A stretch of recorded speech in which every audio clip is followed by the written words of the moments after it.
Então, bom dia a todos.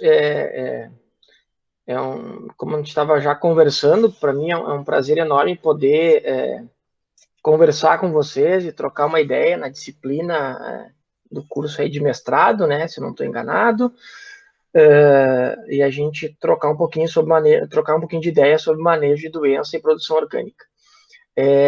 Eu brinco, né, que a gente fica aqui sem enxergar vocês, mas assim, ó, eu peço a gentileza que se tiverem alguma dúvida, qualquer coisa, pare, abre o microfone e a gente já conversa naquele momento, tá?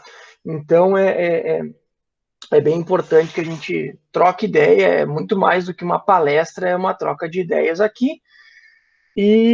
E eu vou me apresentar um pouquinho agora, né? E o professor Luiz já conversou com você semana passada, então vocês já conhecem ele. Então, meu nome é Marcos Almança, né? Sou professor do Instituto Federal aqui de Bento Gonçalves desde 2010, então aí tem 11 anos, entrei em agosto de 2010, e tenho trabalhado, então, com doenças de videira aqui na Serra, tá? A minha história, minha formação, né, de agronomia, enfim, e controle biológico, tá? Nunca tinha trabalhado com videira antes de vir para cá. Trabalhava com arroz, soja, feijão, outras culturas, né? E quando vim para a Serra, então, estou tendo essa experiência de manejar doenças em videira e também, mais especificamente, manejar doenças em produção orgânica, é um desafio para a gente também, né? Eu brinco que é um desafio tanto na agricultura convencional, vamos chamar assim, viticultura convencional, quanto na orgânica, não é tão simples assim, tá? Então, é uma breve apresentação minha, né? Então, qualquer dúvida, depois fico à disposição para tirar, tá?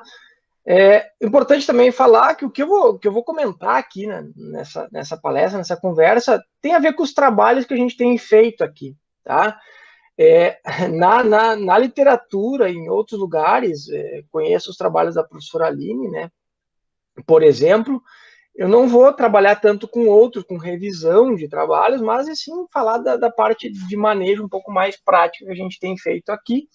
Mas lembro que o Brasil tem uma gama bastante grande de pesquisa e de alternativas que a gente pode buscar para o manejo de doenças, tá bem? Então, só para deixar claro isso, né? Não é que eu não, não saiba de tudo isso, mas é que eu procurei focar, tá? Então, o cenário de doenças, né, na videira é bastante complexo. Aqui coloquei 3 fotos, né? E aí nós temos que manejar isso para o sistema de produção orgânica. Eu coloquei um verdinho ali, que é até difícil de ler por cima das fotos, né? Justamente para mostrar isso, que é um desafio para a gente, né? Manejar doenças em videira. E na produção orgânica não é diferente, tá? Só que a gente pode pegar essa dificuldade, esse desafio, e pensar de alguma forma que nos facilite na hora que a gente está no campo. Então, eu separo o manejo de doença e não vou comentar sobre o triângulo da doença, tudo isso, imagino que todos vocês aí saibam, né? Já vou para a parte mais direta de manejo, né? Eu separo o manejo de doenças em 3 grandes partes, tá? A primeira delas, o sistema de produção. Então, eu tenho que conhecer bem como que eu estou produzindo a minha videira, as minhas alternativas de produção, tá? Fase do ciclo da planta, né? O estágio fenológico versus doença, para mim é fundamental isso, a gente tem a clareza, né? E, por fim, as estratégias de controle, tá? Então, a gente não tem como manejar doença sem colocar a cabeça antes nessas 3 coisas e em várias outras, talvez, que vocês venham a lembrar aí, né? Mas estou trabalhando com o mínimo aqui, né? Então, dessa forma, eu coloquei uma imagem aqui, peguei 2 grandes contrastes em sistema de produção de videira, né? Uma na foto da esquerda, aí vocês enxergam, deixa eu colocar aqui o contador de laser, que fica mais fácil, né? Então, uma uva coberta, né? E uma uva descoberta num sistema latada descontínua, né? Acredito que pode ser algo semelhante ao que tem aí em Marialva. Eu não conheço a região, né? Conheço algumas regiões produtoras no Brasil, São Paulo, no Nordeste, lá Petrolina, Serra, Campanha aqui, né, Serra do Sudeste, mas Paraná eu não conheço, então vocês podem contribuir. Se eu estiver falando alguma bobagem quando eu comentar do Paraná, vocês podem me corrigir, por favor, porque a gente trabalha com os dados que tem. Mas, enfim, isso aqui é da Serra, aqui do Rio Grande do Sul, né, essa foto, né, é um parreiral que tem um corte na foto, mas são parreirais lado a lado, né, vai mostrando essa diferença. E, basicamente, quando a gente trabalha com esses dois sistemas, o que a gente interfere muito, tá, é na chuva, por exemplo, no molhamento, tá, que vai ter um impacto grande em doenças para a gente na videira, né, e vento, né, por exemplo, aqui nós temos um trabalho do Embrapa que mostra, né, que a gente tem uma movimentação de ar bastante menor. Mas, basicamente, impactando, assim, em doença, a gente tem a questão da chuva, do molhamento. Claro que eu lembro, tá? A gente nunca pode esquecer que a gente pode ter molhamento de folha nesse sistema aqui por umidade do solo, lugares muito úmidos, orvalho, um monte de coisa. Mas o impacto da chuva é muito grande. Então, de forma muito ampla, muito genérica, né? Não dá para a gente... A tendência é que nós temos num sistema aberto, né, um maior número de doenças, de patógenos. O patógeno, na realidade, é igual, né? Mas doenças ocorrendo, e a tendência de ter uma maior severidade, incidência de doença no lado descoberto do que no lado coberto, né? A gente impacta. Não que não tenham doenças, ou doença, né, aqui nesse sistema coberto, com maior severidade e incidência, tá? Então, cuidado. Isso aqui é um comentário bastante genérico, mas que eu gosto de fazer, por quê? Porque a cobertura de uma videira, cobrir com plástico, um dos principais propósitos é reduzir doença. O professor Luiz com certeza falou com vocês semana passada alguma coisa sobre isso, né? E a gente, quando falou de cultivares e tudo mais, ali deve ter falado de Niágara, essas coisas cobertas e tudo mais, uva de mesa, né? Que é o caso de Marialva, pelo menos é o que eu tenho de informação, né? Bastante. Só que aí a cobertura, se eu não estou enganado, é com tela, né? Bastante com tela que acaba tendo molhamento.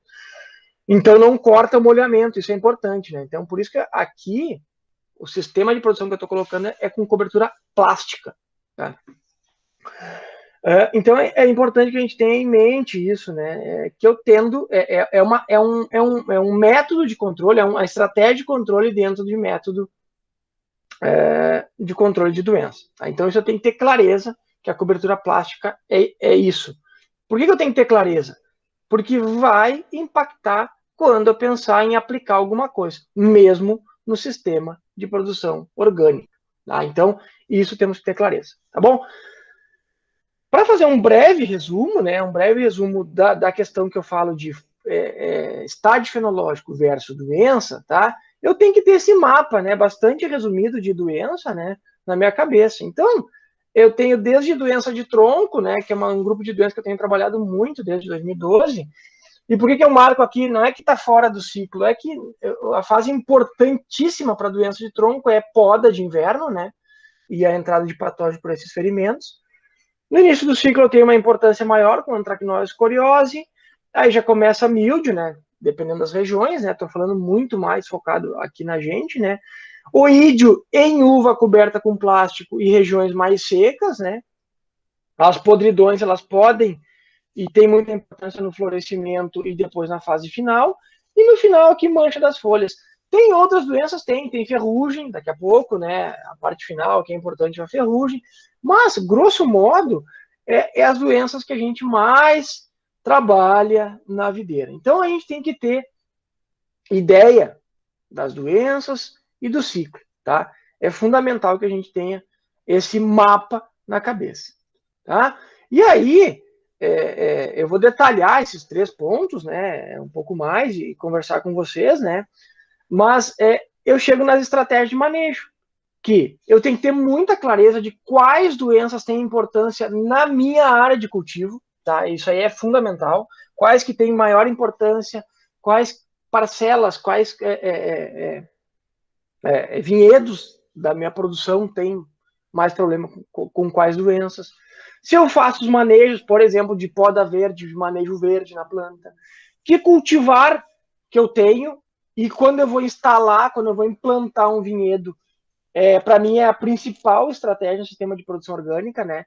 Eu tenho que pensar nas cultivares, na posição Isso tudo o professor Luiz falou com você semana passada. Então, posição solar, posição de característica de solo, cultivar que eu vou implantar. Ele deve ter falado de uva Bordeaux, Isabel, Carmen, Niágara. Daí tem a ver com o sistema de produção. Tá? Então, tudo isso é antes. Tá? O que eu vou conversar com vocês aqui é, depois de instalado, como é que eu tenho ferramentas para controlar a doença. Mas se eu não fizer esse raciocínio antes de implantar o vinhedo, tá? Eu posso ter problemas sérios. Por isso que eu falei para vocês, lá no início, bom, nós temos um grande desafio em manejar doenças em produção orgânica, sim, no convencional também. Mas a instalação do vinhedo, para mim, é onde a gente deveria gastar mais energia. Porque a estratégia utilizada na instalação, na implantação, com a cultivar, com a posição, com o solo, tudo isso, esse conjunto, ele é fundamental. Tá? Então, não esqueçam disso. Tá? E aí, eu trago uma pergunta, né? Primeira, quando eu vou manejar a doença depois no vinhedo, né? Eu preciso aplicar para alguma doença, tá? Nós temos que ter um cuidado, tá? Eu tenho vou deixar aqui, né? Uma certa crítica, às vezes, ao sistema e aos produtores orgânicos. Aqui na Serra a gente fala muito, né? Porque muitos produtores orgânicos, imagino que a maioria, eles tenham vindo de um sistema convencional. Às vezes eu digo, é muito bom quando ele não vem do convencional, que ele já começa orgânico. É muito bom porque ele não vem com alguns pensamentos, tá? Que tu fala aqui pela Serra, né? Aplicar toda semana, tem que aplicar, o que eu aplico? Essa cultura que vem do sistema convencional não pode ser usada no orgânico, tá? Então, a primeira pergunta é, preciso aplicar? Tem doença nessa fase do ciclo da minha planta? A minha cultivar é suscetível à doença? Tá? Isso é a primeira pergunta quando eu estou lá no dia a dia durante o ciclo. Eu vou dar alguns exemplos. Tem um projeto que não é especificamente com produção orgânica, mas que a gente tem um projeto de manejo sustentável de vinhedos, que eu vou abordar um pouquinho com vocês, tá? Que a gente faz essas perguntas a cada aplicação. Preciso fazer? E aí, esse ano, nós vamos, provavelmente, no próximo ciclo, tentar, se a pandemia ajudar, começar com algum vinhedo orgânico também, tá? Aí eu posso ter ferramentas como extrato de plantas, controle biológico, né, micro-organismos. Então, a gente vai abordar um pouquinho disso aí, tá bem? Pessoal, eu vou passar. Eu não sei o quanto vocês conhecem das doenças de videira. Se a professora Aline quiser comentar e já trabalhou isso, eu passo essa primeira parte bastante rápido, só para trazer um pouquinho das doenças, para a gente não começar a falar de controle sem falar de doença, mas eu imagino que vocês já tenham trabalhado isso nas disciplinas de vocês, tá bom? Marcos, pode falar. Pode tá falar bem. Bastante, não tem problema não, porque é a primeira vez que está sendo apresentada essa disciplina, né? E daí eles são de áreas diferentes, então seria legal você abordar, sim. Tá, então tá bem, não tem problema. Obrigado, Aline. Tá, então a doença principal da videira, quando a gente fala, né, é o míldio, né? No Brasil, né? Em alguns países, Europa, o míldio não é tanto problema. O ídio, os Estados Unidos, o ídio é um problema. Na Europa, míldio, Itália ali é problema, enfim, mas as podridões, mas eles têm as condições climáticas muito menos favoráveis à doença do que nós. Tanto que, se a gente for ver na Europa, por exemplo, tem muito, Espanha tem muito vinhedo orgânico, porque naturalmente não precisa de tanto manejo, tá? Então, nós aqui na Serra, nós estamos numa região bastante problemática, e pelo que eu sei, Marialva também é uma região, aí Paraná também tem bastante problema, tá? Então, o míldio é a principal doença. Os sintomas principais, então, são essa mancha, mancha óleo, que a gente chama, essa mancha amarelada na face superficial, na face superior da folha, tá? Na face inferior, a gente vê a esporulação do patógeno, no mesmo ponto, né, que a gente enxerga essa mancha de um lado, tem a esporulação na face inferior, e a gente também tem sintomas em ramos, tá? Então, isso é importante. Por que a esporulação é na face inferior? Porque esse fungo, ele infecta a planta e esporula, e que emite essa estrutura de esporulação também por estômatos. E como na face inferior tem mais estômatos, então acaba aparecendo, onde a planta, onde o fungo, ele esporula mais, tá? Nós temos sintomas aqui e sinais, né? Sintomas e sinais, né? Os sinais da estrutura do patógeno, nas inflorescências, tá? Por que eu gosto de mostrar isso aqui? Porque isso aqui, se eu tenho a infecção do patógeno nas inflorescências, eu tenho perda direta de uva, eu não tenho o que fazer, né? Então, na folha eu posso ter perda, mas quando eu falo em inflorescência, e é a fase principal da planta, eu tenho que ter um cuidado muito grande, porque eu vou ter perda direta. O que acontece? Está aqui, ó. Então, vocês estão vendo, né? O fungo aqui, né? A esporulação, nas bagas ainda menos desenvolvidas. Nas bagas maiores, a gente não tem esporulação, porque não tem mais o estômato ali, né? A possibilidade de abertura, né? E o fungo ele cresce dentro e acaba escurecendo a baga, tá? Então, toda a estrutura floral, vou chamar assim, da videira, ela é um ponto de entrada para o patógeno. Então, para nós, em termos de doença, florescimento mais pegamento de baga, que é essa fase seguinte aqui, ela é essencial quando a gente fala de controle, tá? Então, a gente tem que ter muito cuidado, né? Porque nesse ponto a gente pode ter, primeiro, facilidade de entrada do patógeno, segundo, perda direta de produção, tá? Quais são as condições favoráveis para o míldio, tá? Temperatura, então, na casa de 18 a 28 graus, as temperaturas mais amenas, na casa de 18 a 21, mais para o processo de infecção e entrada do fungo, mais para o 28, esporulação, né, combinado com umidade relativa muito alta. Então, míldio, para ocorrer míldio, tem que ter umidade relativa bastante alta, acima de 75%, e quanto mais alta, mais favorável, tá? E molhamento foliar, ou molhamento das partes da planta, inflorescências, folha, enfim, ramos, tá? O molhamento é fundamental. Porque esse patógeno que causa míldio, né, um homiceto, Plasmopora vitícola, e ele tem estruturas que ele tem movimento próprio, né? Entre aspas, nadar. Então ele faz um movimento na água até encontrar estômatos e pontos de infecção, tá? Então esse molhamento ele é essencial. Por que eu estou falando isso? Porque quando eu cubro a videira com plástico, cobertura plástica, tá? Eu vou tirar a principal condição para míldio. Então, quando eu cubro videira com plástico, meu foco principal, em termos de doença, é tirar condições essenciais para a ocorrência de míldio. Tá? Então, eu não devo molhar a uva lá, né? Depois, vou botar uma irrigação e molhar as folhas. Não, porque daí eu vou voltar com a condição. Tá? Então, esse molhamento eu tenho que ter em mente que ele é essencial. Tá? E aqui eu vou trazer... Eu entendo que a disciplina é produção orgânica, mas é que a gente fez um experimento uma vez que nos deu uma resposta auxiliar, eu brinco, né? Que é sobre o período crítico do florescimento, para mostrar para vocês a importância disso, tá? Então, foi um ensaio, né, que a gente teve controle químico igual nas parcelas até o pré-florescimento da planta, tá? Que é essa etapa aqui assim, né, que está quase abrindo as flores, tá? Aqui nós já temos um florescimento pleno, né? E aqui baga, chumbinho, ervilha, tá? Que é depois da fixação da baga, tá? Então, até esse momento aqui, a gente fez controle químico normal. Na área 1, a gente seguiu fazendo controle, tá? Tá aqui a resposta final das bagas nesse estágio. Na área 2, nós paramos. Durante em torno de 40 dias, não se fez controle nenhum para míldio. Tá? Aqui vocês conseguem ver o resultado do que aconteceu na área que não recebeu fungicida e depois entrou de novo. Tá?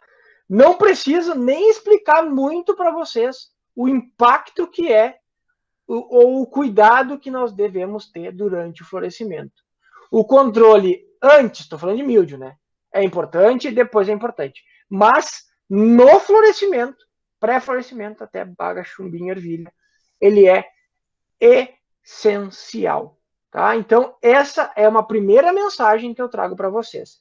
Manejo de videira, manejo de míldio, eu não posso esquecer. Eu brinco com o produtor nessa etapa aqui, é bom nem dormir, tá? Porque o controle tem que ser olhar aplicativo de previsão de tempo, ficar atento ao que aplicou, quanto tempo tem de eficiência, de permanecendo eficiência depois que aplicou, se choveu, se não choveu, se reaplica alguma coisa, tá? Tô falando de uva não coberta com plástico. Na uva coberta com plástico, eu resolvo esse problema aqui com bastante facilidade, tá bom? Então, fiz um breve resumo de milho. Fique à vontade para perguntar, tá, pessoal? Eu vou passar porque, em função do tempo, para eu conseguir abordar tudo, eu tenho que fazer um resumo bastante breve. Oídio, então, é uma doença, digamos que ela é o oposto de míldio, tá? Por quê? Vocês já vão entender o porquê, tá? Então, a esporulação de oídio, ele é na face superior da folha, ao invés do míldio, né, que em função dos estômatos lá esporula na face inferior. Basicamente, as estruturas do patógeno ficam externamente à planta, ele apenas emite estruturas hifas e estruturas para absorção de nutrientes dentro da célula, né, mas grande parte da estrutura do patógeno fica fora, tanto que se eu passar o dedo em cima das folhas de qualquer planta que tenha oídio, né, pode ser tomate, alguma planta em casa a gente tem, né, eu tiro o patógeno, porque eu raspo e tiro, né. Na face inferior eu posso ver algum tipo de perda de coloração, mas basicamente são os sinais do patógeno, né, as estruturas em cima da folha, tá? Aqui, depois, né, da lesão, se tem muito oídio, fica amarelado de que tinha oídio, por quê? Porque a planta deixa de a folha deixa de fotossintetizar naquele ponto. Aqui tem os sintomas, né, nos ramos, né, como uma sujeira, né, parece uma sujeira de passarinho, o pessoal chama muito no campo, né, nos ramos, tá, a gente pode perceber, tá, aqui de novo, né, no ramo mais lignificado, para vocês perceberem a diferença em termos de contraste, né, de cor, aqui também um pouquinho mais, né, a mancha rendilhada a gente chama, né, bastante no campo, tá, nas bagas, aqui de novo, assim como o míldio, aqui nós temos a perda importante de oídio, tá? E aqui, para nós, no Rio Grande do Sul, na uva coberta com plástico, esse é o problema, tá? Vocês já vão entender o porquê, tá? Eu não tenho problema com míldio, mas tenho com oídio. Quanto menor a baga eu tiver a infecção do fungo, mais ela vai ficar pequenininha e mais eu vou ter perda de produção. Na baga maior, qual é que é o problema, tá? O fungo infecta pequenininha e a baga começa a crescer. E às vezes a uva coberta, que para nós tem bastante esse problema, né, em função do regime hídrico que muda, e aí quando chove muito, essa planta acaba recebendo muita água. E aí às vezes ela está crescendo, a baga, e ela dá uma explosão de crescimento. Quando dá essa explosão de crescimento, como o fungo ele cresce superficialmente e desestrutura as células da parede celular, a baga cresce rápido e racha. Então a gente tem esse problema de rachadura. Então a gente pode ter dois problemas. Um, crescimento. Dois, mesmo na baga grande eu vou ter o míldio crescido, que após o fungo parar de ter o seu desenvolvimento, o que fica é essa mancha escura, rendilhada, que é uma perda, se não tiver rachadura principalmente, é uma perda estética visual. O pessoal não consegue vender a uva muito que tenha essa mancha. A gente até brinca, né? Essa uva, pessoal, tem alguns produtores que gostam muito de comer porque ela fica mais crocante e doce às vezes, né? Mas em termos de consumo é um problema de mercado. E se racha, aqui vai poder ter outros fungos, leveduras, bactérias que crescem ali, tem fermentação, então não é uma uva com boa qualidade, né? Então, aqui mostrando, né, os danos, né, num cacho, né, os danos estéticos, né, como é um problema na uva de mesa, que uva coberta, né? Vocês podem ver o plástico aqui, a foto, né? Então, mostrando as estruturas. Essas estruturas, né? Para quem gosta mais de fungo, a gente consegue, são visíveis a estrutura de oídio, inclusive em lupa, né? Os esporos, né? Então tá aqui a estrutura, o micélio, a estrutura, né? Para a produção dos esporos. Não vou entrar em taxonomia, né? De fungos. E aqui os esporos da fase assexual, né? Na fase do fungo, tá? Mas só vou mostrar para vocês um detalhamento. Por que eu disse que o oídio é o oposto de míldio? Porque, primeiro, a temperatura até não é tão diferente, né? Claro que regiões mais quentes, às vezes, tem mais problema de oídio. Mas, onde é que está o oposto? Oídios, vou ter mais problema com umidades relativas mais baixas, então, né? Na casa de 50, 60, ali é o problema, tá? Então, por quê? Porque o molhamento e a umidade relativa muito alta desfavorece, quando o esporo do fungo germina, né? Desfavorece esse processo, né? E aí acaba que essa estrutura do fungo fica inviável, tá? Após a germinação do esporo, tá? Então, o molhamento foliar, no caso de oídio, ele é completamente desfavorável, tá? Então, é o oposto. Quando nós cobrimos a uva, então é onde o nosso principal problema é oídio, tá? Qual é que é o período crítico? O mesmo, tá? Pré-florescimento, início, compactação de cachos e formação da baga. Por quê? Porque se houver infecção nesse período, eu vou ter problema de desenvolvimento de baga e depois, possivelmente, rachadura nas bagas, tá? Eu sempre comento com os produtores, é melhor começar o controle e o manejo antes do pré-florescimento do que atrasar muito e ter problema de infecção de oídio. Depois que infectou aqui, pessoal, é muito difícil. Primeiro que eu não vou eliminar o fungo, né? Eu vou ter essa perda dessa baga, tá? Eu não vou ter como resolver. E mesmo assim o manejo se torna muito mais difícil, tá? Breve resumo também. Vamos falar um pouquinho das podridões para a gente ir adiante, tá? Eu não vou abordar todas aquelas doenças que eu falei no início, né? Lá, pessoal, eu vou abordar algumas porque o tempo não é tão grande, né? E se quiserem uma outra oportunidade que eu fale, não tem problema nenhum, tá? Podridão cinzenta e podridão da uva madura são duas das principais podridões que a gente tem na uva, né? Os sintomas de botrytis de podridão cinzenta vêm desde a folha, né? Um sintoma bem típico de botrytis, muito comum, aparece com uma certa frequência em uva coberta, tá? Esse sintoma, o pessoal não se dá conta às vezes, tá? Eu posso ter problema nos ramos, e aqui é um problema para uva descoberta, tá? Aqui na serra, não sei como é que é a situação de vocês, mas as uvas americanas, que são muito utilizadas em produção orgânica, algumas delas são bem sensíveis, né? A botrytis nos ramos, tem problema de infecção. E como a gente tem muito vento, se a infecção é muito cedo, dá vento, o ramo não está muito estruturado em função da infecção e pode quebrar o ramo e perder a produção como um todo, né? Cacho, folha, perde tudo. Então, tem que ter muito cuidado, tá? Cultivar concora, que é uma cultivar muito utilizada, tem que ter muito cuidado, tá? Então, aqui, pelo menos na nossa região, é um exemplo que a gente tem aí, que pode se encaixar com a produção orgânica. E cuidar a semelhança com o sintoma de míldio, que também pode ocorrer no ramo, tá? O grande, volto, ó, vocês vão ver, florescimento, inflorescência, florescimento é repetidamente a fase mais problemática, tá? Problemas de infecção de botrytis nas inflorescências, aqui, ó, perda direta de uva, perda direta, tá? Botrytis e glomerela diminui muito na uva coberta, mas ainda é uma possibilidade de problema, principalmente botrytis, tá? Então fiquem atentos, se alguém for fazer uva coberta com plástico, fique atento também. Na uva descoberta, em algumas cultivares, é o problema, tá? Porque muitas delas, pessoal, que são usadas em produção orgânica, o foco é míldio, tá? Inclusive a própria Bordeaux, tá?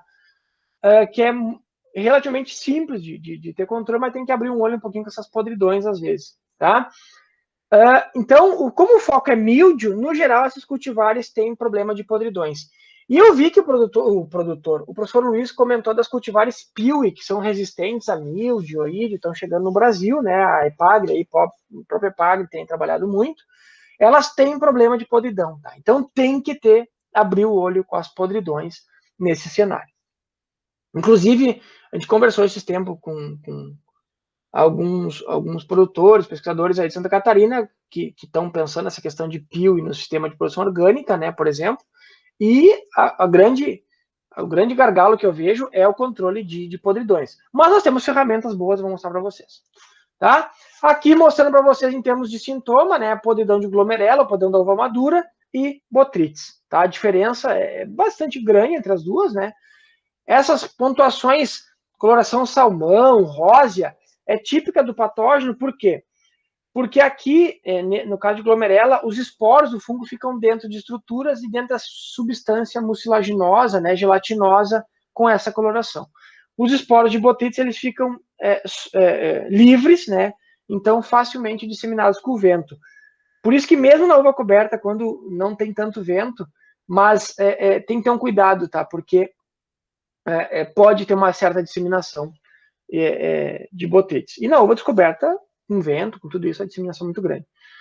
Eu gosto de chamar a atenção, pessoal, isso aqui, ó, uma uva bastante sensível a botrytis. Isso aqui não é uma uva tinta, é uma uva branca, Riesling, vocês devem daqui a pouco ter ouvido falar.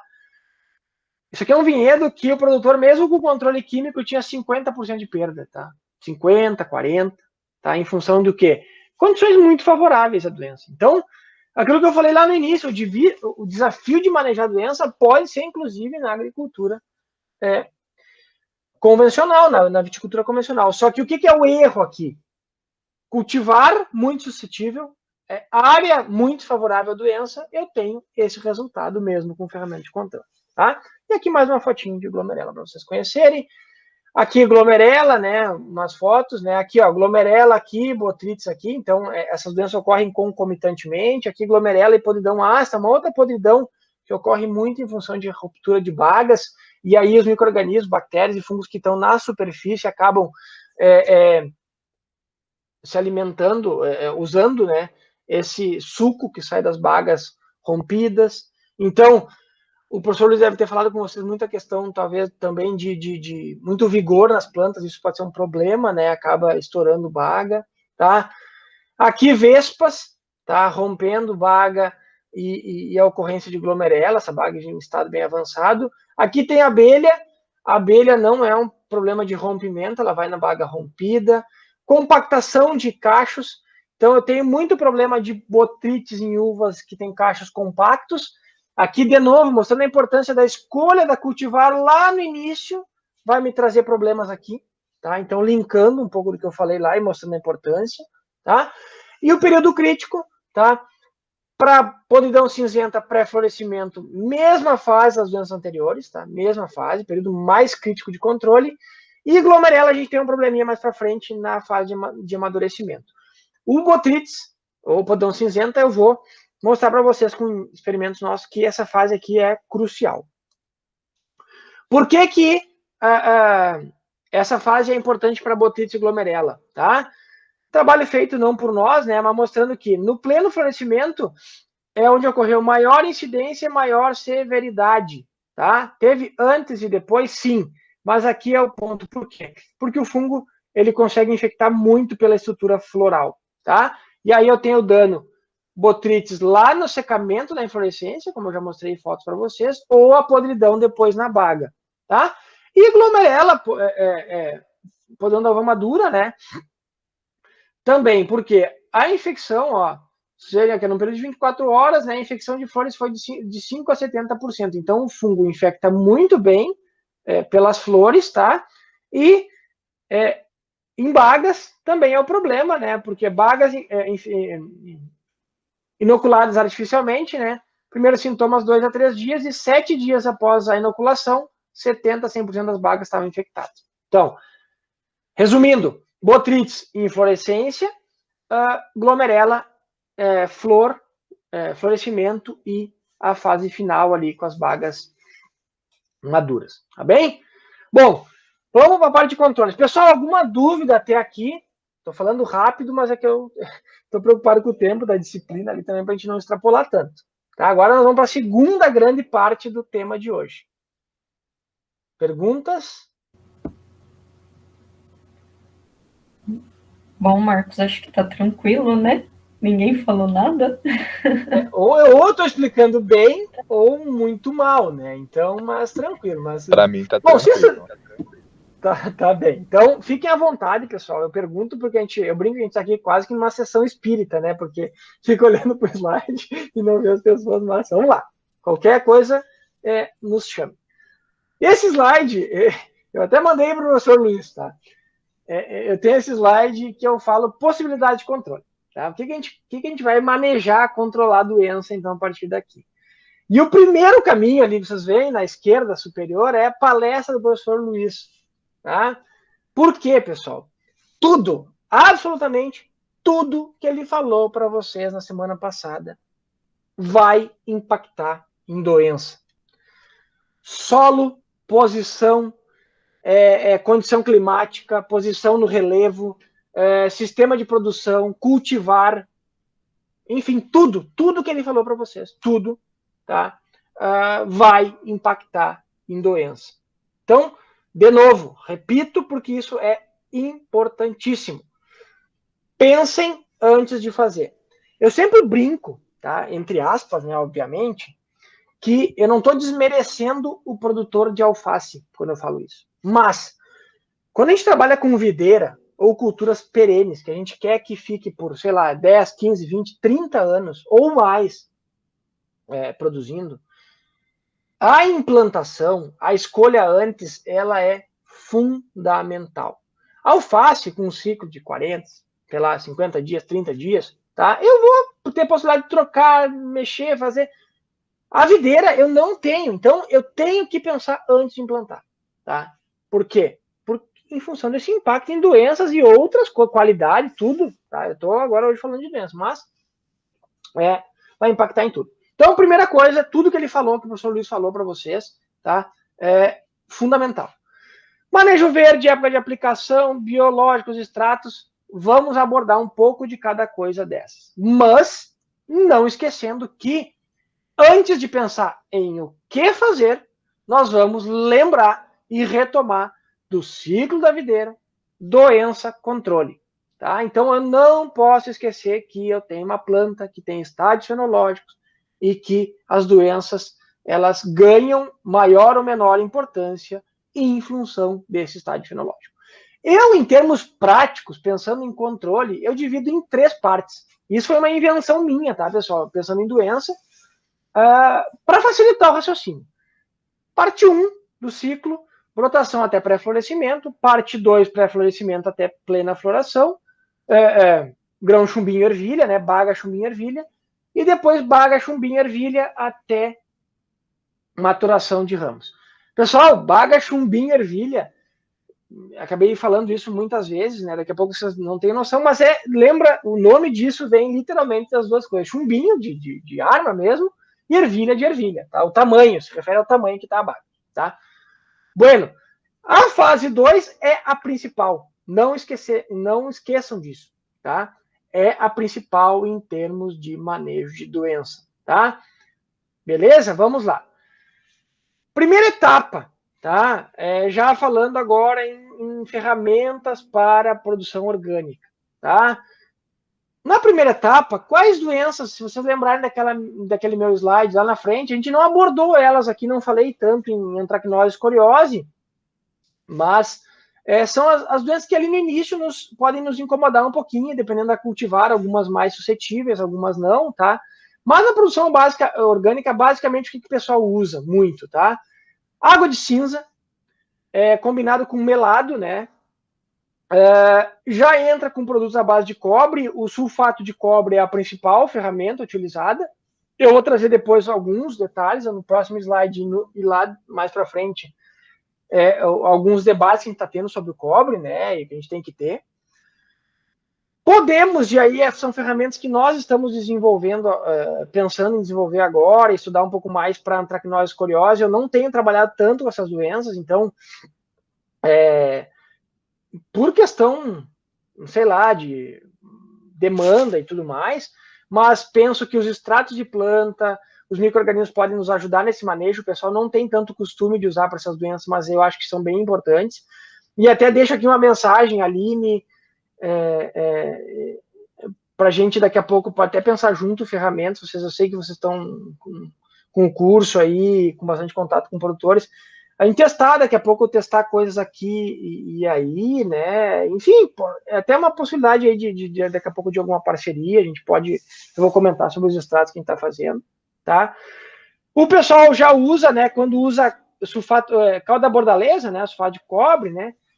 Usa muito figo da Índia como espalhante adesivo. E aí eu coloco aqui embaixo já um link para vocês do Ministério da Agricultura que tem muitas nessas fichas agroecológicas, talvez vocês já tenham visto isso, né? Mas tem muitas dessas receitas para preparar essa questão de figo da Índia, de água de cinza. Depois eu vou falar de bicarbonato também.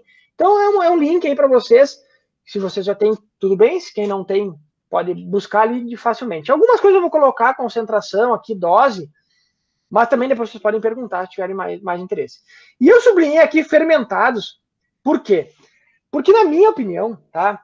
Para esses patógenos aí, eu ainda não tenho resultados e tenho estudado pouco, mas é uma área que eu tenho me dedicado assim, ó. A gente usa muito, e eu trabalhei muito com controle biológico, com cepas, né? Com produtos comerciais, com seleção de cepas, de bacilos, tricoderma. Mas eu vejo que um caminho, e as empresas de controle biológico já estão mostrando esse caminho também, que é a combinação de micro-organismos. Já está aparecendo produtos que combinam bacilos e tricoderma. E nós temos na produção orgânica fermento criolo, esses fermentados, biofertilizantes, que tem uma complexidade muito grande em termos microbianos, vivos em alguns casos, e metabólicos desse micro-organismo. Então, eu acho que a gente tem um campo de trabalho aqui muito legal para manejar essas doenças, tá? Por quê? O professor Luiz tem uma experiência, bom, em agricultura orgânica, em produção e no centro ecológico, e ele sempre comenta, a água de cinza para antracnose, escoliose é bom, mas em certos momentos tem problema. Então, a gente vai ter que começar a incrementar coisas. E aqui, para mim, é um caminho interessante, tá? Eu acho que os extratos, esses fermentados, esse complexo de micro-organismo, tá? Eu acho que a gente tem muito a explorar, tá? Esses fermentos crioulos, né, que a gente coleta solo de mata, fermenta e utiliza depois. E o pessoal usa muito em solo isso, mas a gente tem um potencial muito grande em planta que a gente tem para trabalhar aí e desenvolver, tá? Então, deixo aqui um compartilhamento assim de coisas que a gente tem visto e que tem mostrado aberto aí um pouco de potencial para a gente. Com relação ao cobre, né, o grande debate é, a Europa já tem, né, limitação, nós temos na produção orgânica e essa questão do limite de cobre de uso por ano, né, de 6 quilos e tudo mais, né, a gente tem que pensar muito sobre isso, tá? Porque o cobre, ele é a ferramenta mais utilizada para manejo de doenças em produção orgânica, sem dúvida alguma, tá? E o sulfato de cobre. E o problema é que, no geral, eles na videira são usadas com taxas de aplicação, com volumes de água mais produto, aqui na serra, principalmente, né? 800, 1.000 litros, 1.500 litros, tá? E isso acaba indo muito cobre para o solo. A gente tem problemas de tecnologia de aplicação que a gente está contaminando, a gente já tem solos com teores altíssimos de cobre, tá? Aqui na serra não inviabiliza o cultivo de videira porque a matéria orgânica segura as pontas, tá?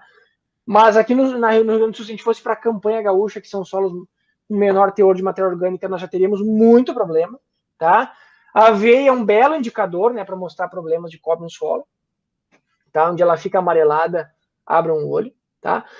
E a Embrapa, o Fioravanço, né, um pesquisador ali da Embrapa, ele já tem trabalhos mostrando, né? Aqui é o controle negativo, e aqui, ó, até eu boto a legenda para lembrar, né? Aqui o CB1010 é a 1%, a tradicional, né, que o pessoal usa, mas eles chegaram a usar aqui, ó, por exemplo, a CB... Deixa eu pegar aqui a abreviatura para não contar mentira para vocês, ó. CB 0,25, 20, que é essa aqui, ó, tá com o mesmo percentual, mesmo estatisticamente igual, né? Que vai 25% de sulfato de cobre, comparado à dose cheia. E teve o mesmo resultado. E também uma ferramenta que está sendo também muito utilizada agora nas cultivares que permite, né? Cuidado, né? Bordeaux é uma cultivar sensível a enxofre, então cuidem com produtos de base enxofre, né? Na agricultura orgânica, que é muito utilizado, e para o ID é muito utilizado, mas cuidem, porque algumas cultivares são mais sensíveis, né? Bordeaux, né? Então tem que ter um cuidado, tá? Mas quando é possível, o caso de Isabel, que também é muito utilizada, dá para colocar cauda sufocáustica e cauda bordaleza, né? Então combinar cobre com enxofre e também tem um bom controle. A vantagem é que aqui o controle é igual, mas a gente tem o efeito do enxofre para o controle de outras doenças também, que nos ajuda bastante. Então, combinar também é uma ferramenta e com uma estratégia de reduzir volume de cobre aplicado, tá? Na parte final ali do ciclo que eu falo, de manejo de doença, eu vou trazer algum projeto que a gente tem e também o impacto dessa redução. Então, cuidem, produção orgânica tem que pensar muito. A na convencional deveria, né? Pena que só na orgânica a gente pensa isso, né? Esse impacto. Então, os nossos solos, e cobre no solo depois é um problemaço, né? A gente tem solos aqui, pessoal, que daria para praticamente ensacar e vender como cobre, né? Porque tanto cobre que tem, tá? É um problemaço, tá? Quando a gente entra na fase de pré-florescimento até a plena floração, tá? A gente tem que ter um cuidado maior. Então, aqui, pessoal, nessa fase, tá? Primeiro, eu tenho que cuidar muito com a condição climática, tá? Muito com a aplicação, porque no geral eu trabalho com produtos de contato, né? Então ficam por fora da planta e podem ser lavados facilmente, né? Na uva sem cobertura plástica, né? Então, todos os de base cobre e enxofre são contato, então eu tenho que ter cuidado, né? Para lavar a planta, né? Os biológicos também é importante, né? Que a gente tenha uma ferramenta bem importante para manejo de podridões. Aqui eu já vou mostrar alguns exemplos para vocês, tá? Os extratos de planta tem, Melaleuca tem produto comercial hoje disponível, que tem um efeito sistêmico, mas grosso modo eu trato ele como contato, né? Como possibilidade de lavar, já vou mostrar alguns exemplos. Bicarbonato, leite, para manejo de oídio, né? Bicarbonato de sódio, leite. Carbonato é muito bom, né, no manejo de oídio aqui na uva coberta. O leite, o pessoal reclama que às vezes pode manchar um pouquinho a baga nessa uva, então tem, mas ele é eficiente, o problema às vezes é no uso, né, também. Então cuidem, tá? Se tem muita chuva, teria que ter uma reaplicação para ter. Extratos pirolenhosos, também vou mostrar alguns resultados para você, tá?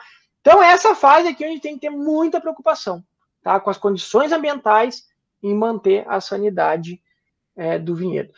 E em função do míldio, o que o pessoal faz na uva de mesa aqui? Cobre. Aí tira todo o problema de míldio dessa fase aqui e fica com a questão do oídio, que eu vou comentar para vocês.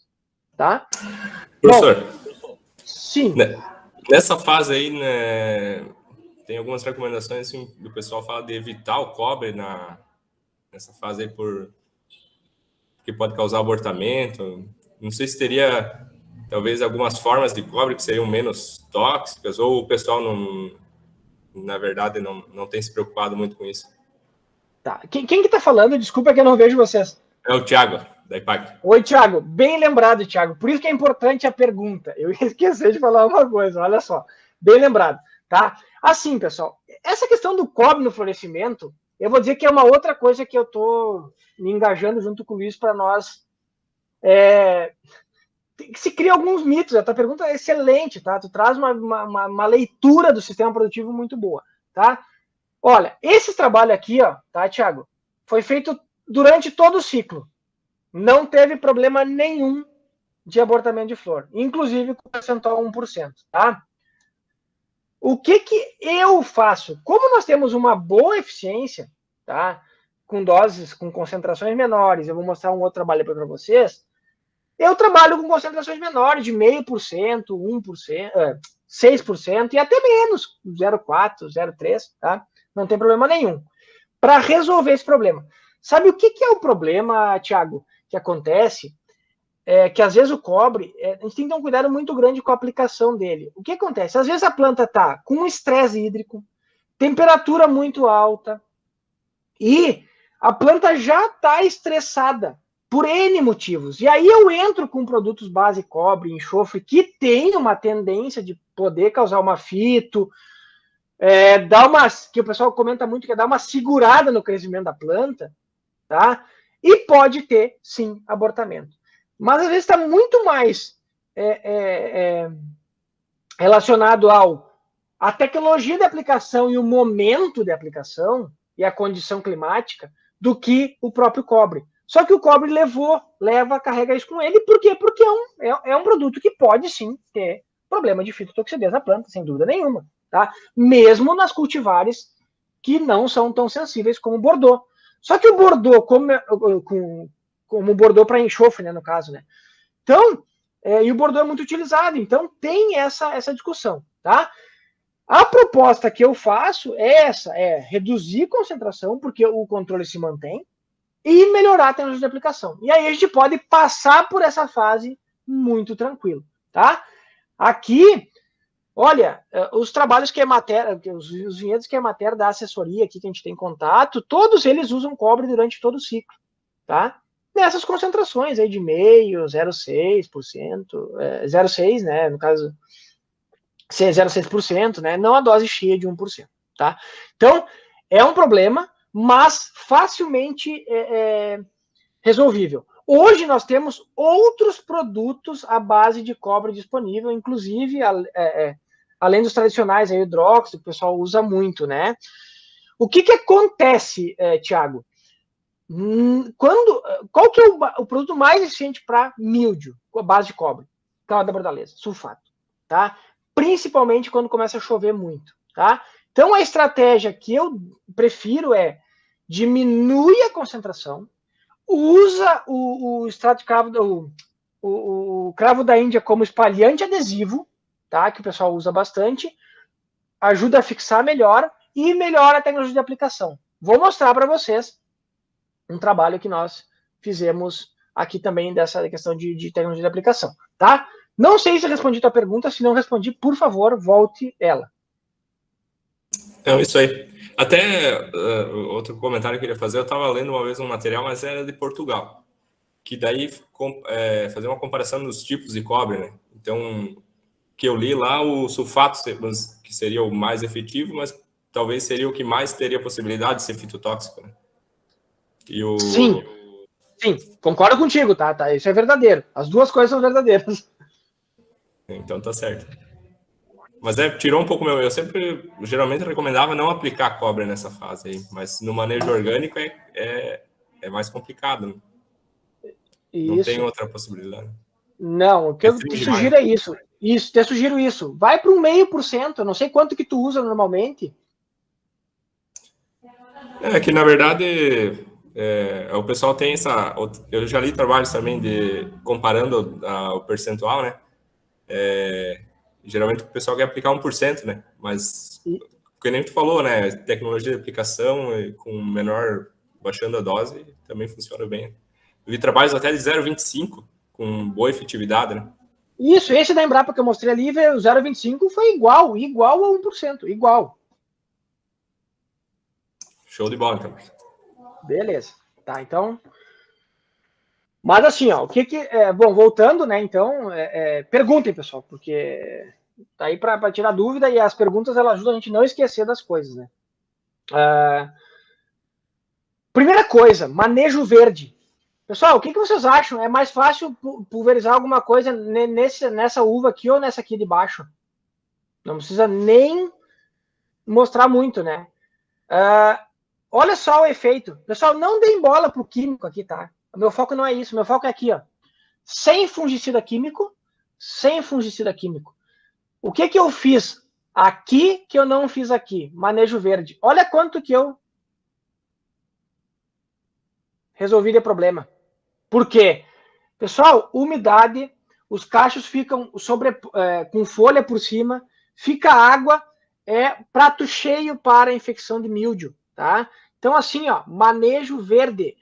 Uma dica, o produtor deve dizer para o Thiago, eu não tenho tempo, eu não consigo, eu não tenho mão de obra, o Thiago e algum outro colega aí, de repente, que está no campo, aí, não sei, não conheço todos vocês, não consigo fazer, tenho problema, papapá. Foca na uva mais sensível a míldio e podridões. Tá? Primeiro míldio, depois podridões. Tá? Foca no vinhedo que está localizado na parte que tem mais problema. Tá? Se eu não consigo fazer em tudo, foca naquilo que é mais problema. Tá? Então, manejo verde. Ah, mas não vale a pena fazer manejo verde em uva americana, né? Aqui o pessoal diz na serra, porque não sei o que, bababá. Bom, esse projeto nosso de manejo sustentável, a gente combina poda de inverno, que produz menos brotação, produz a mesma quantidade de uva, dá menos serviço para fazer manejo verde durante o ciclo e melhora, ajuda na tecnologia de aplicação para que o controle seja melhor. Então, começa lá na poda de inverno, tá? E a cada ano a tendência é a mão de obra ter menos mão de obra, né? Porque eu não tenho tanto galho, tanta coisa para podar, desde a poda de inverno, e eu melhoro o controle e produzo a mesma coisa, tá? Então, de novo, é sempre antes, o manejo de doença é antes, não é quando começou o problema, tá? Aqui, ó, mas a uva comum a uva americana é fácil, né? A vinífera que é difícil. Aqui, justamente na vinífera, ó. Vou falar de vinífera porque eu vou colocar daqui a pouquinho uma polêmica aí para vocês.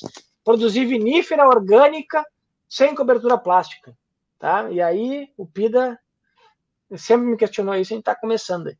Tá? Então, olha aqui, ó. Olha, pessoal, como é que vai fazer manejo de doença nisso aqui? Ó? Olha isso aqui, que beleza. Ó. Então, não tem. Esse trabalho aí, ó, poda verde em botrytis e glomerela, né? Então, manejo de desfolha, pessoal. Olha aqui, ó. Tá? Aqui não é só desfolha, tá? Porque aqui entrou controle químico. Mas olha só, testemunha, tá? Floração, desfolha. Desfolha na floração faz com que tenha melhor controle, não vai ter abortamento de nada e toca a ficha. O pessoal de Santa Catarina aí tá fazendo também, tem os resultados lá, o pessoal da UDESC, o Douglas do IFSC lá também, tem trabalhos aí publicados. Pessoal, tem um monte de coisa aí pra gente trabalhar, tá? Por quê? Porque a época de floração é a época de fazer controle de doença em videira, tá? Olha só. Isso aqui é um trabalho, então, usando bacilos amiloliquefacens para controle de botrytis, tá? Pessoal, olha só. Tá? Testemunha, tá aqui a quantidade de doença, área abaixo da curva de progresso. O que é precoce mais tardio, precoce e tardio, tá? Precoce, aplicação basicamente na floração até chumbinho e ervilha. Tardio, lá depois da compactação de cacho, maturação. Tá? E aqui combinando aplicação precoce mais tardio. 3 aplicações, 6 aplicações. Não preciso nem explicar o gráfico para vocês o que é melhor, tá? Então, só lá no final manejar botrytis é igual a testemunha, não precisa nem fazer. Isso aqui é uva Riesling itálico, sem cobertura plástica, manejo biológico. Isso aqui é um vinhedo convencional, tá, pessoal? Muitos dos resultados que eu vou mostrar aqui não é... Então, mostrando para vocês que imagina que numa cultivar extremamente sensível é fácil de manejar, imagina nas cultivares americanas, muito usadas na produção orgânica, muito tranquilo, tá, Isabel? Muito tranquilo, tá? Então, olha aqui, pessoal. Isso é posicionamento, tecnologia de aplicação e tudo mais, tá bem? A gente... Aqui ficou fora de ordem, tá? Esse aqui é o primeiro slide, eu acho que eu acabei mexendo aqui e ficou fora de ordem, tá? Nos ensaios a gente começou com... Lá no começo a gente teve um trabalho de um aluno, né? Que mostrou, né? Que bacilos igual a fungicidas químicos para controle de botrytis, aí a gente veio com esse trabalho ali de campo. Aqui, pessoal, ó, bacilos subtilis, tem o químico, né? Em função dos trabalhos aqui feitos na época, né? Mas fica como base para vocês aí. Contra botrytis em chardonnay, espaldeira, toda a historinha aí. Tá? Controle na floração. Bacilos. Redução na incidência. Não foi significativamente diferente do químico. Aqui eu botei números para facilitar, mas não foi, podem acreditar em mim. E também não foi significativamente diferente na redução da severidade.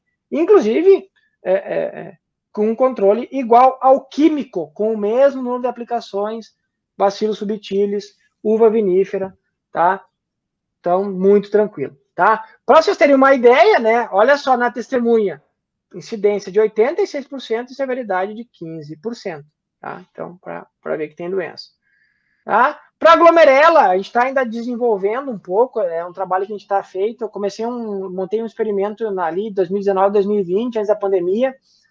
Função do ciclo não deu muito resultado, mas já deu com bacilos amiloliquefacem, a gente conseguiu um resultado muito legal com glomerela, mas eu quero repetir. Então, nem trago os dados ainda, porque bem recente, numa uva Lorena, que é muito sensível, tá? Então, bem legal, assim. Também glomerela está dando um excelente resultado com bacilos, tá? Então, aqui também, esse aqui, os primeiros trabalhos com subtilis, 50%. A gente tem visto, assim, a campo, que me parece que o bacilos amiloliquefacens, ele responde melhor a essas podridões, mas... A minha sugestão sempre tem sido o produtor, né, que usa controle biológico nessas podridões, que vá revezando subtilis, amiloliquefacens e vá rotacionando também. Aqui, bacilos amiloidoquefáceis num experimento de tempranilho. Olha só, pessoal, isso aqui é muito curioso, esse experimento, tá? Essa testemunha não é testemunha sem nada, é com químico, tá? Só pra vocês terem uma ideia. Olha quanto que tinha de incidência e severidade. Olha o bacilos amiloidoquefáceis, tá? Também bastante alta. Essa uva teve 3 chuvas de pedra em cima dela, tá? Provavelmente o efeito do bacilos, tá? Na proteção de ferimentos, tá? Colonizando os ferimentos, tá? Então, muito interessante, tá? Às vezes tem pessoal aí que tem granizo e coisa, eu recomendo muito a aplicação de bacilos para uma ferramenta aí de manejo pós granizo, alguma coisa, tive resultados bem bacana, tá? E aqui, talvez Sim. Alô? Oi. Posso fazer uma pergunta? Não, fica à vontade, eu não sei quem está falando. Quem está falando aqui é Marcos André Colet. Quase Poxa igual. Vida, olha aí. Quase deu aí. Tá bem, prazer.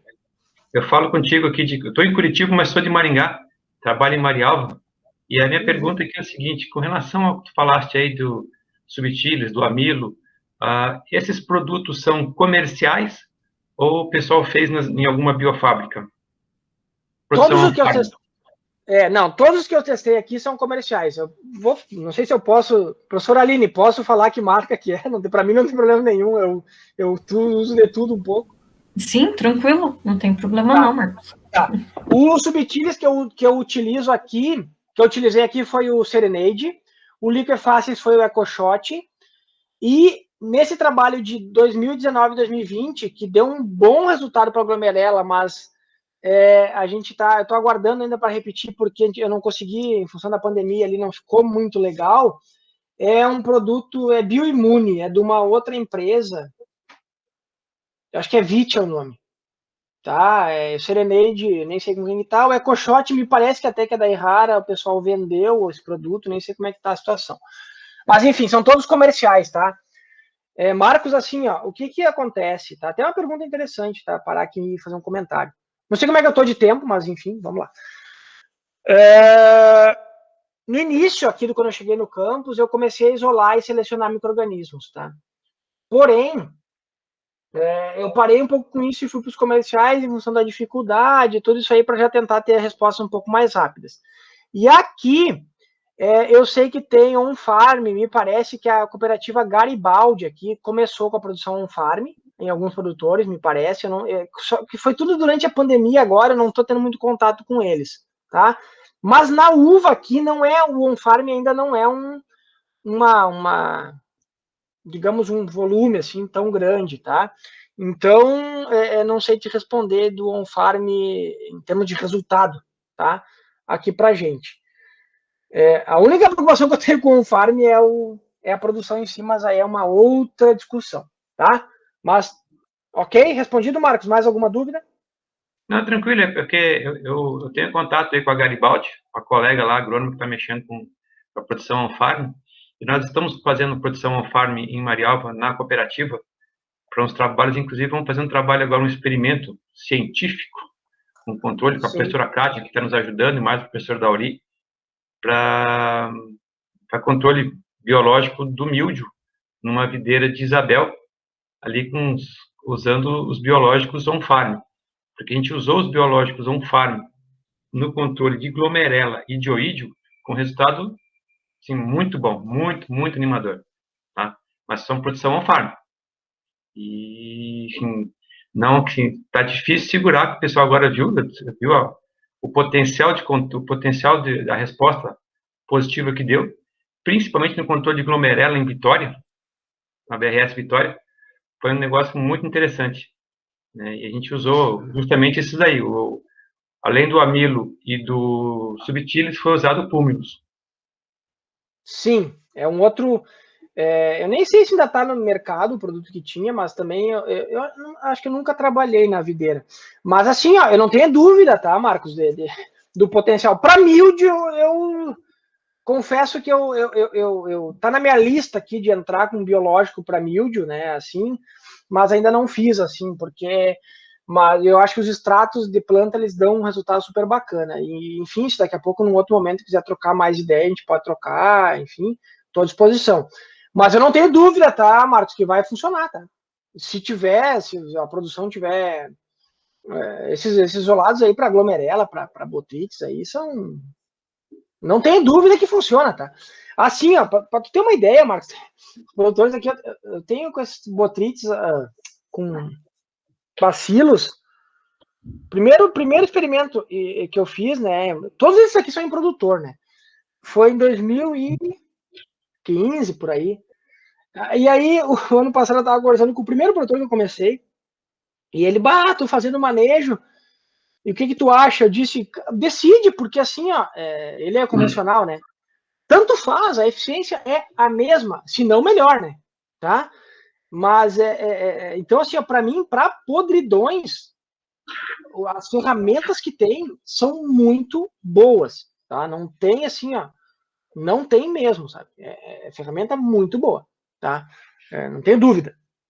É que, inclusive, professor, além do controle de doenças, se tu me permite tomar um pouco da aula aí, Não, o controle de algumas pragas, eu tive a oportunidade de conhecer uma fazenda bem grandinha em Petrolina, em Pernambuco, que está usando produção on-farm no controle não só de doenças de podridões e antracnose em manga, mas também de mosca da fruta no controle da manga, com resultado, assim, espetacular. Assim, vejo isso que é uma tendência. Minha preocupação é, assim, em termos científicos, aí, em termos de controle, se tu tivesse alguma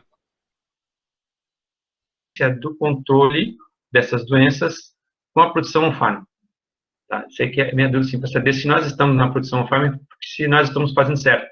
Se o que nós estamos realmente reproduzindo ali dentro é o Bacillus subtilis, é o Bacillus aminoliquefaciens, é o Bacillus púmilus, se é o Saccharosporis espinosa que nós estamos reproduzindo mesmo, entendeu? Essa é a minha grande dúvida, se que está funcionando é fato.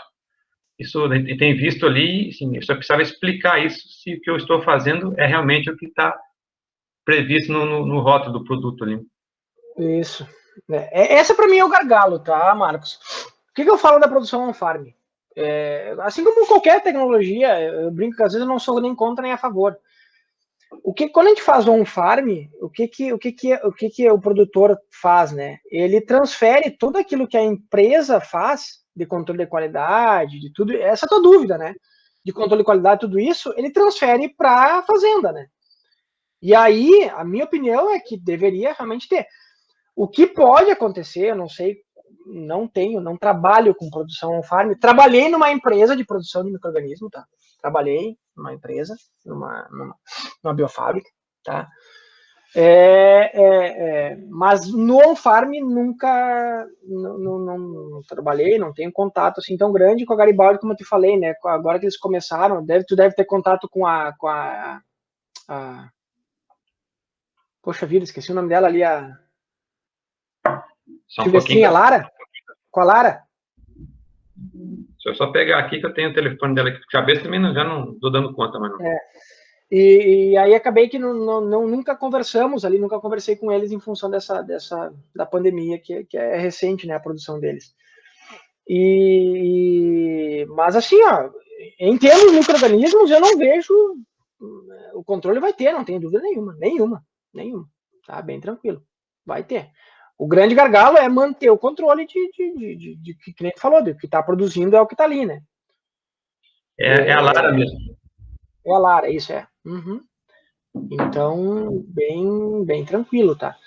Mas é por aí, eu acho que a grande ferramenta... Dei uma palestra uma vez ali próximo à Vacaria, aqui no Rio Grande do Sul, e aí uma empresa, né? A pessoa da empresa me procurar se eu não fazia o controle de qualidade para ele, né? Para verificar isso aí. Mas para mim esse é o gargalo, né? Ter isso aí. Mas o que é bom do on-farm, tá?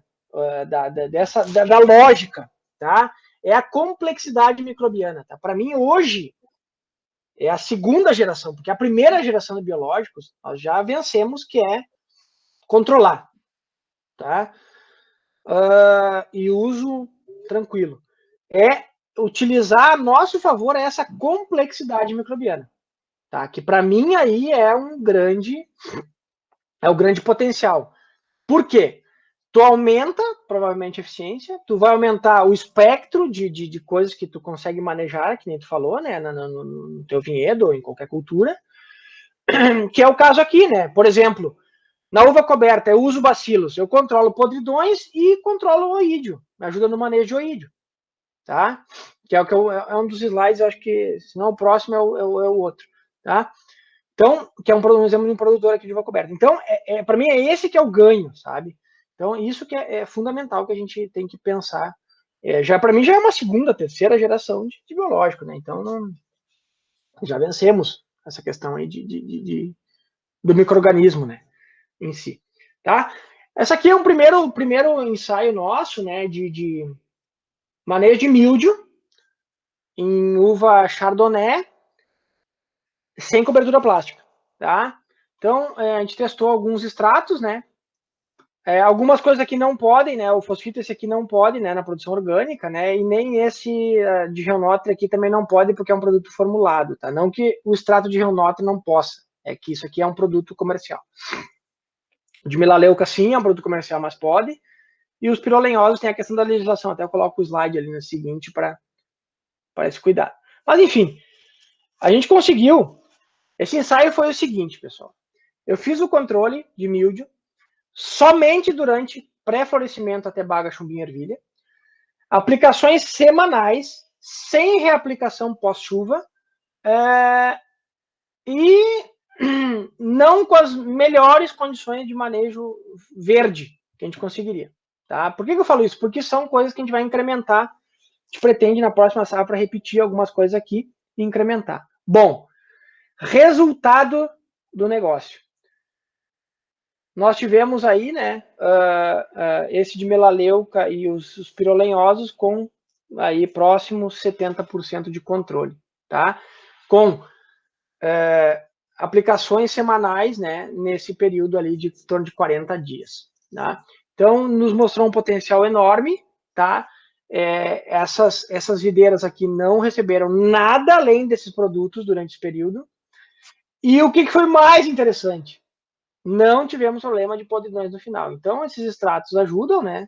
E a gente já percebe isso na produção de uva coberta, né? Eles ajudam no controle. E por que eu falo deste melaleuca? Porque é uma baita ferramenta para oídio em uva coberta, tá? Inclusive, quando tu tem problema de entrada de oídio, assim, tem que atuar mais curativamente, no sentido de não aumentar muito o problema, tá? Que às vezes o bacillus, ele não... enfim, a gente acaba combinando para ter um melhor resultado. Então, é um primeiro trabalho que a gente fez, e aí a gente já mostrou para a gente um resultado muito bacana, que é o Luiz, né, sempre comenta, né, se a gente conseguisse produzir uma vinífera fora de plástico orgânico, então é um caminho que a gente está tentando trabalhar aqui, tá? Então, dando um exemplo para vocês, aqui é a questão do pirolenhoso, tá? E aqui é um produtor orgânico, né? Um produtor, eu botei ali quase orgânico, tá? Já explico por que é esse quase orgânico. Ele tem uva coberta, tem diversas cultivares, tem Moscato Hamburgo, tem Niágara, tem Itália, tem essa que tu comentaste aí, Marcos, a Vitória. Enfim, tem várias cultivares, ele produz assim, meio que um pouco de cada para aumentar o tempo dele de venda de uva, né? E eu já tenho trabalhado alguns anos com ele, já faz 3, 4 anos, 4 safras, né? E a gente testou um monte de coisa já fez ensaios em separado, ensaios combinados. E assim, ó, basicamente hoje o manejo dele é produtos à base de bacilos e tricoderma, tá? Bicarbonato e extrato de melaleuca, aquele ali. Tá? É o que ele faz nessas uvas. Maneja super bem o oídio nessa situação, podridões. E a Niágara, por exemplo, ele não usa nada. Por que eu boto a foto de Niágara? Porque Niágara em coberto, o problema nosso hoje em Niágara coberto é mancha das folhas, tá? A gente vai ter que começar a pensar. Mas Niágara coberto praticamente poda e colhe, tá? Então, a questão da cobertura, ela resolve o problema de milho, um monte de coisa, e em alguns casos, se a uva não é sensível ao ídio, né, a gente tem uma facilidade.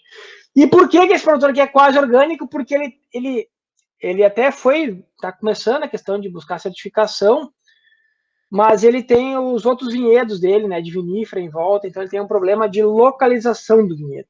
Mas o manejo dele na uva coberta é orgânico tranquilamente, tá? Tô indo pro fim, pessoal, e aliviar a mente de vocês aí da minha voz, um pouquinho. Fase final, né, a questão de produtos segue a mesma, né, o pessoal usa muito cobre nesse final aqui para manejar uva, né, Isabel ali e tudo mais. Bordeaux se aplica muito cobre desnecessário, é uma uva muito resistente, né, para nós. É uma aplicação desnecessária. Eu tenho um projeto de caderno de campo com a cooperativa Nova Aliança e é impressionante que o pessoal usa assim em Bordeaux, né, para controle de míldio, que não precisaria, né. E aqui tem acedido um pouco a questão da mancha das folhas, né, mas a gente já tem umas prévias aí de bacilos, de água de cinza que estão nos dando algumas coisas que a gente quer evoluir aí para tentar manejar. E aqui eu quero comentar esse projeto que a gente tem, tá? Esse projeto aqui não é orgânico somente, né? Ele é manejo sustentável, principalmente para impactar o convencional, que se aplica demais, né? Então, a gente tem um projeto multidisciplinar, a gente tem um colega da tecnologia de aplicação, de solos, de manejo de vinhedo, que é o Luiz, da parte de vinho, então a gente faz o produto das uvas desses experimentos. São parcelas de produtores, então, sem ser a última safra na outra, nós trabalhamos com uma área bem razoável, né, 15 linhas de 30 metros, acho cada uma, então. E na última safra, num outro produtor, nós trabalhamos com quase que todos os vinhedos dele, utilizando essas tecnologias. Basicamente é focada em reduzir volume de taxa de aplicação, ou seja, a quantidade de água. Esse aqui é o primeiro protótipo do redutor, a gente tem trabalhado muito com a redução da quantidade de vento, né, e velocidade para melhorar a qualidade de aplicação e com isso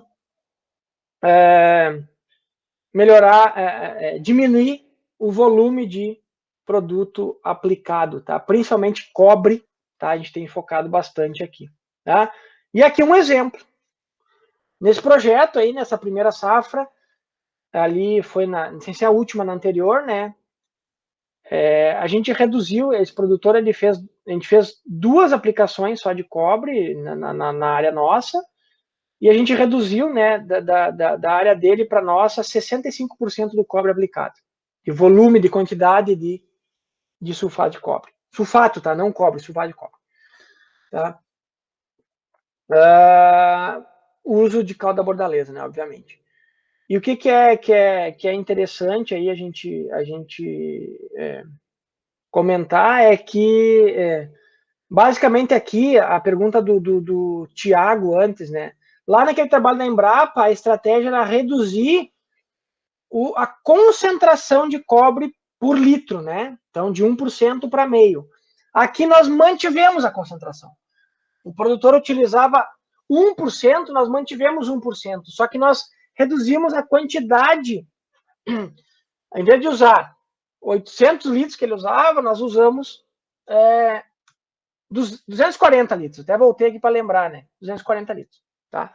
Então, o passo seguinte aqui nesse projeto é, além de reduzir a quantidade de taxa de aplicação, né, é reduzir o percentual também, que tem potencial. Essa última safra, a gente fez meio à distância, um pai de um colega nosso, Campos, que é produtor, só para vocês terem uma ideia, sobrou para ele na propriedade, também não é orgânico, né? Cobre, ele tem cobre para aplicar para a vida dele inteira, com o que sobrou, aquilo que ele tinha comprado, e talvez a vida do nosso colega, esse que é mais jovem, da quantidade de cobre que sobrou, de produto que ele tem em casa, tá? Também foi na casa aí de 60%, 70%, tá? Então, são coisas que a gente tem que refletir, assim, no manejo, tá? E por último, eu vou falar bem rapidinho das doenças de tronco, que é o meu... Eu adoro essas doenças, a gente fez trabalhos e aí tem muita coisa biológica aqui, tá? São doenças que afetam o tronco e causam declínio da planta, em resumo. A gente trabalha com muita aplicação de tricoderma na implantação do vinhedo, tá? Então, faz uma sopa de tricoderma, pode ser bacilos, enfim, ou esses on-farm aí também, né? Com várias espécies de bacilos, tudo biológico, tá? Coloquem na cabeça de vocês, tá? Vou mostrar o trabalho de tricoderma, foi quando a gente começou, tá? Há 5, 6 anos atrás, tá? E também com regas, né? Com drenche, né? Por cima da planta. Resumo, tá? Nós tivemos um efeito semelhante da rega e do demolho e do drenche. Só que, claro, isso aqui testes em condições controladas, tá? E no campo, combinando deixar de molho e regas, nós tivemos redução, ou melhor dizendo, o percentual de plantas vivas aumentou na casa de 100% comparado com a testemunha cultivar porta-enxerto Paulsen, tá? Baseado nisso, então, nós temos feito áreas já de plantio, né? Essa aqui é uma área do IFE. Então, tratando raízes, aqui a gente até botou um gel junto para melhorar a aderência. Composto orgânico, tricoderma. Aqui a gente combinou um isolado de celomíceas para controle de nematóides, que a gente tem visto aqui que nematóide tem aparecido. Essa foto aqui o professor Pira deve ter mostrado para vocês, né, professor Luiz, com controle de manejo de ervas, né? E essa área que foi implantada com essa tecnologia aí de biológicos mais composto orgânico. Eu não vejo mais plantar a videira convencional e orgânica, obviamente, né? Sem utilizar micro-organismo na raiz, composto orgânico, fazer esse manejo. Para mim, não tem assim, não tem como não ter essa tecnologia. Por quê? Botar micro-organismo na raiz vai ajudar no manejo, vai melhorar a condição para a planta, vai ter todo o efeito do micro-organismo na planta e é a forma mais barata e fácil. Por quê? Tu faz um baldezinho, que nem eu mostrei aqui, tu faz um balde, coloca tudo dentro, mistura e deu, tá pronto. Tá? Inclusive, algumas empresas de mudas já estão fazendo isso e mandando para o produtor com a raiz já, com tricoderma, bacilos e seja lá mais o que. Ferimento de poda, esse aqui é o trabalho que a Karine fez, a Aline conhece, trabalhou lá com o Botelho, tá? Também a gente trabalha com esses micro-organismos para proteção no ferimento de poda, né? Então a gente tem controles interessantes para esses patógenos que entram pela raiz, tá? Deixa eu só... Pessoal, muito obrigado. Eu não sei quanto eu me excedi no tempo, a gente não trabalha sozinho. Uma pequena imagem do pessoal que trabalha com a gente aqui, do grupo, já está mais do que desatualizado, mas com a pandemia a gente acaba nos mexeu muito com a gente em termos de equipe. Meu muito obrigado, espero ter atendido a demanda de vocês.